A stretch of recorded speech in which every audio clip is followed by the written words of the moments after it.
Hello guys! Kakainin ko na yung tutong ko na biko. Nagluto kasi ako kagabi guys. Kasi ganyan kasi pag Halloween. Nagluluto talaga ako ng biko. Minsan naman di ako makakaluto. Noong nakaraang taon hindi ata ako nakaluto eh. Buti na lang may nag-sponsor sa amin ng pambili ng biko.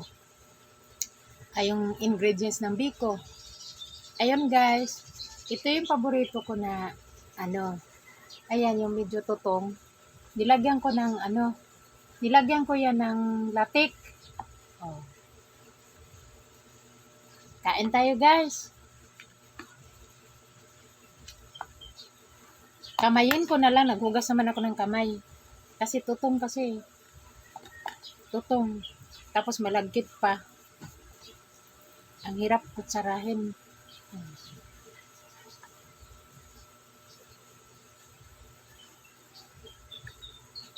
Tapos partneran ko ng tsokolate.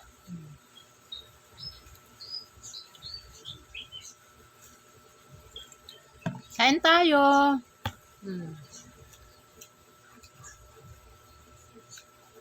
Halloween kasi ngayon kaya nagluto ako. May nagbigay sa amin ng pambiling malagkit at saka niyog. Yun, niluto ko kagabi. Kagabi ako nagluto guys. Pagka umaga masarap siya masarap pa rin naman.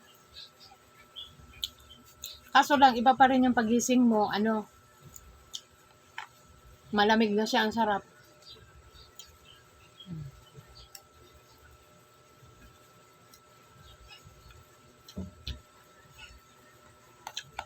Ito, kutsarain natin to kasi may kanin-kanin dito. Ang sarap, paborito ko to guys. Kasi paborito din to ng mama ko. Noong bata pa kami, pag nagluto ang mama ko ng biko, sa malaking kawali. Kasi pag magluto yun, tag 2 kilo siguro. Dahil marami kami. Tapos, kapaligid agad kami niyan sa kawali na malaki. Nanonood kay mama. Nanonood kay mama habang nagluluto ng biko. Tapos, pinaka magandang panoorin yung maghalo na. Kanya-kanya agad kuha ng mga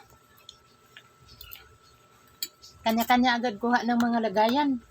Kasi magtatabi nga. Para pag, yun nga, pagising sa umaga, mayroon pa. Mayroong matira. Masarap kasi siya pagising sa umaga. Malamig na siya. And guys,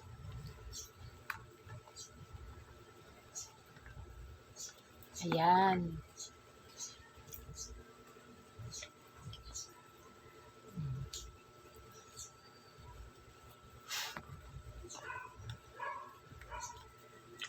Kain guys, ang sarap.